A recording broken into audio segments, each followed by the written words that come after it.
Kasus kekerasan seksual Kekerasan di kampus. seksual. Maraknya kasus kekerasan tentang seksual. dugaan pelecehan seksual. Pelecehan seksual di kampus.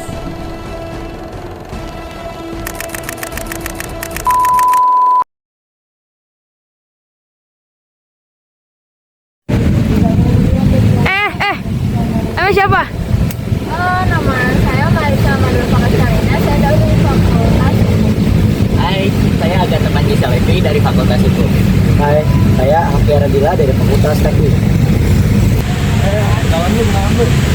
Halo, perkenalkan nama saya Salonur Fatwa dari Fakultas Ekonomi dan Bisnis. Halo, perkenalkan nama aku Najwa Azkia Hendrawan dari Fakultas Pariwisata. Halo, aku Karis Sofia Tahira dari Fakultas Psikologi.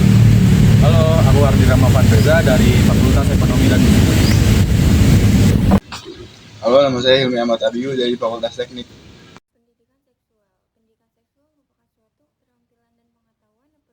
Pendidikan seksual merupakan suatu keterampilan dan pengetahuan yang perlu diberikan sedini mungkin kepada anak mengenai perilaku seksual untuk menghadapi hal yang akan terjadi di masa depan.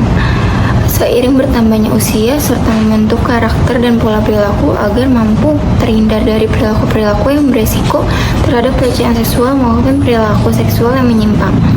Wawasan pendidikan seks bagi remaja ini supaya mencegah mereka dari pergaulan bebas, mencegah hubungan seks luar nikah, hingga mengenal beberapa penyakit akibat yang disebabkan oleh seks yang terlalu dini. Berikut dalil dari seksual. Janganlah kamu mendekati zina. Sesungguhnya zina itu adalah perbuatan keji dan jalan terburuk. Quran Surah Al-Isra ayat 32. A'udzu billahi minasyaitonir rajim. Bismillahirrahmanirrahim. Qul lil mu'minina yaghuddu min absarihim wa yahfazu furujahum. Dzalika azka lahum. Innallaha khabirum bima yasna'un. Yang artinya, katakanlah kepada laki-laki yang beriman, hendaklah mereka menjaga pandangannya dan memelihara kemaluannya. Demikian itu lebih suci bagi mereka. Sesungguhnya Allah Maha teliti terhadap apa yang mereka perbuat. Quran Surah An-Nur ayat 31.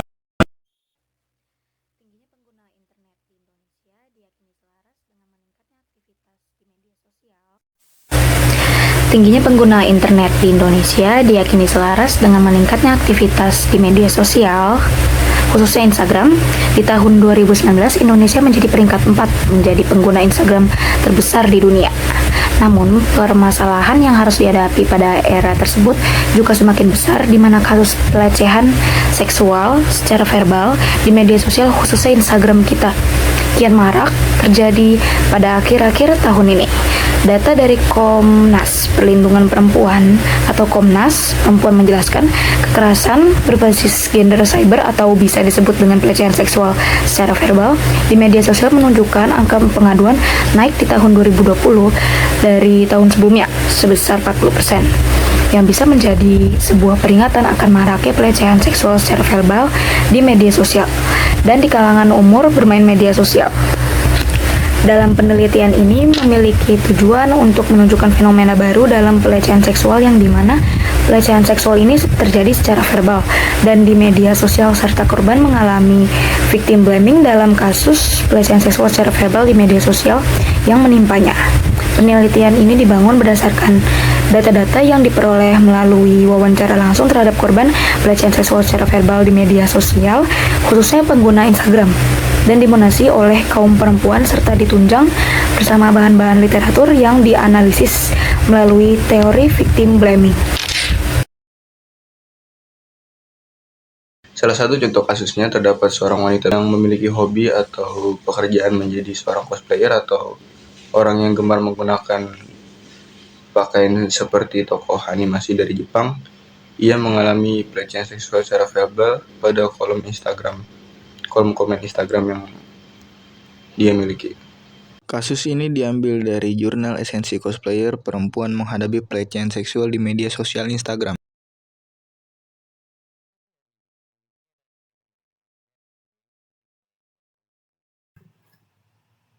Apa sih LGBT? LGBT adalah singkatan dari lesbian, gay, biseksual, dan transgender. Istilah ini mencakup berbagai identitas seksual dan gender yang berbeda. LGBT telah menjadi topik yang semakin banyak dibicarakan dalam masyarakat modern. Namun, ada sejumlah argumen yang menolak keberadaan dan pengakuan terhadap komunitas LGBT. Penolakan adanya LGBT seringkali didasarkan pada norma-norma budaya dan agama yang menganggap hubungan sesama jenis sebagai sesuatu yang tidak sesuai dengan nilai-nilai tradisional. Banyak yang berpendapat bahwa pernikahan dan hubungan seharusnya hanya di antara pria dan wanita, dan bahwa LGBT bertentangan dengan ajaran moral yang telah ada selama berabad-abad. Dalam keadaan masyarakat ada kekhawatiran tentang dampak sosial dari pengakuan terhadap LGBT. Beberapa orang percaya bahwa penerimaan LGBT dapat mengaruhi institusi keluarga dan nilai-nilai yang dianggap fundamental dalam masyarakat. Mereka berargumen bahwa ini dapat menyebabkan kebingungan identitas di kalangan generasi muda dan merusak struktur sosial yang ada. Penolakan juga muncul dari pandangan bahwa orientasi seksual dan identitas gender seharusnya tidak diakomodasikan dalam kebijakan publik. Beberapa orang merasa bahwa hak-hak LGBT dapat mengancam hak-hak kelompok lain, dan bahwa kebijakan yang mendukung LGBT dapat mengarah pada diskriminasi terhadap mereka yang memiliki pandangan berbeda. Secara keseluruhan, penolakan terhadap LGBT seringkali berakar pada keyakinan budaya, agama, dan kekhawatiran tentang dampak sosial. Masyarakat terus berdebat mengenai isu ini dengan berbagai pandangan yang saling bertentangan. Dalam pandangan Islam tentang LGBT sangat menekankan pada norma-norma moral dan etika yang dianggap sebagai bagian dari ajaran agama, serta menolak pengakuan terhadap hubungan sesama jenis.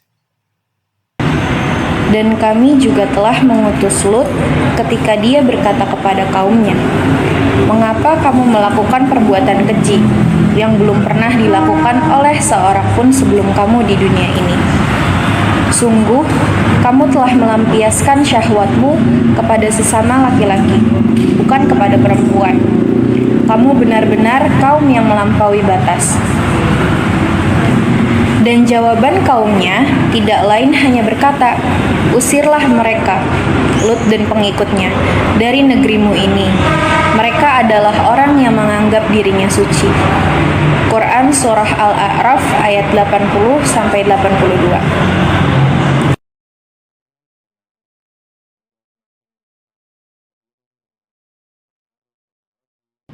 Ancaman perzinahan di kalangan anak muda semakin meningkat seiring dengan pengaruh teknologi, media sosial, serta perubahan nilai budaya yang semakin permisif terhadap seksualitas. Kurangnya pendidikan seks yang memadai, serta tekanan dari teman sebaya juga berkontribusi pada tingginya perilaku seksual di luar pernikahan di kalangan remaja.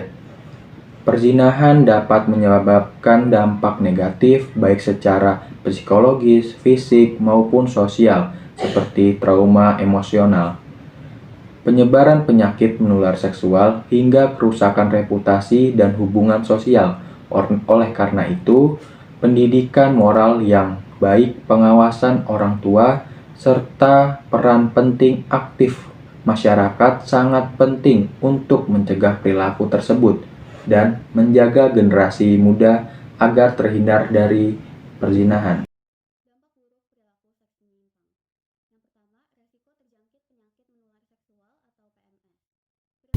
Dampak buruk perilaku seks menyimpang. Yang pertama, resiko terjangkit penyakit menular seksual atau PMS. Perilaku seks menyimpang seperti berganti-ganti pasangan atau melakukan hubungan seksual tanpa perlindungan meningkatkan resiko seseorang untuk terjangkit penyakit menular seksual seperti HIV atau AIDS, sifilis, herpes, dan lain-lain. Penyakit ini sangat berbahaya dan dapat menular pada orang lain. Dari data yang ada menunjukkan bahwa 53% dari kasus HIV atau AIDS berusia antara 15 sampai 29 tahun. Yang kedua, kehamilan yang tidak diinginkan. Perilaku seksual tanpa pertimbangan bisa menyebabkan kehamilan di luar nikah, yang seringkali berdampak buruk pada masa depan ibu dan anaknya. Hamil dan melahirkan dalam usia muda merupakan salah satu faktor resiko kehamilan yang tidak jarang membawa kematian ibu. Selain itu, kehamilan di usia muda juga dapat berdampak pada anak yang dikandung, seperti kasus berat bayi lahir rendah atau BBLR, atau kematian perinatal yang lahir dari ibu usia muda. Yang ketiga, gangguan mental dan emosional. Seseorang yang melakukan perilaku seks menyimpang cenderung mengalami perasaan bersalah, malu, rendah diri yang bisa berujung pada depresi, kecemasan, bahkan resiko bunuh diri. Yang keempat, terganggunya kehidupan sosial. Ketika perilaku seks menyimpang terungkap, hal ini seringkali merusak hubungan dengan keluarga, karena hal tersebut dianggap merupakan aib keluarga yang melanggar norma-norma sosial dan agama.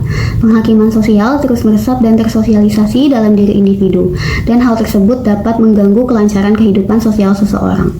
Selain itu, ketergantungan terhadap hal tersebut seringkali mengganggu fokus dan konsentrasi individu dalam menjalankan kegiatan sehari-hari, seperti belajar atau bekerja, sehingga dapat menurunkan produktivitas dan prestasi suatu individu. Yang kelima, penyimpangan perilaku.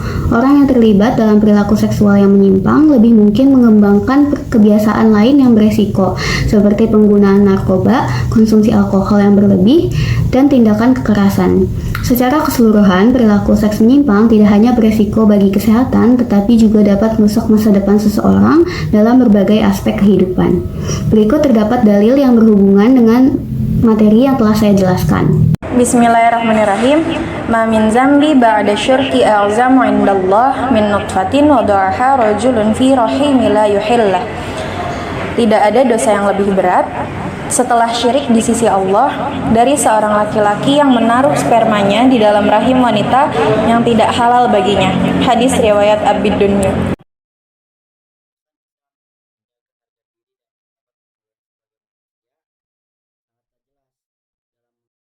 Pesan Islam tentang menjaga harga diri dan martabat kemuliaan sebagai manusia sangatlah jelas. Dalam ajarannya, Islam mengajarkan umatnya untuk senantiasa menjaga kehormatan diri, baik dalam perilaku, ucapan maupun tindakan. Terlihat dari beberapa prinsip dasar yang diajarkan dalam urutan Al-Quran dan hadis.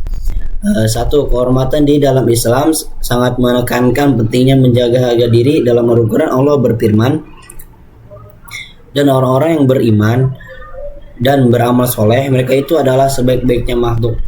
Quran Surah Al-Bayyinah ayat ke-7.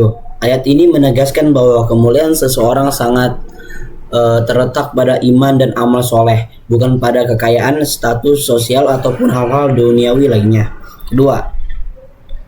Menjaga nama baik. Rasulullah SAW juga mengajarkan pentingnya menjaga nama baik. Beliau bersabda, seorang muslim adalah orang yang menjaga lidah dan tangannya dari menyakiti sesama. Hadis riwayat Bukhari. Ini menekankan kita untuk tidak melakukan tindakan atau ucapan yang tidak merusak martabat orang lain, sekaligus menjaga kehormatan diri.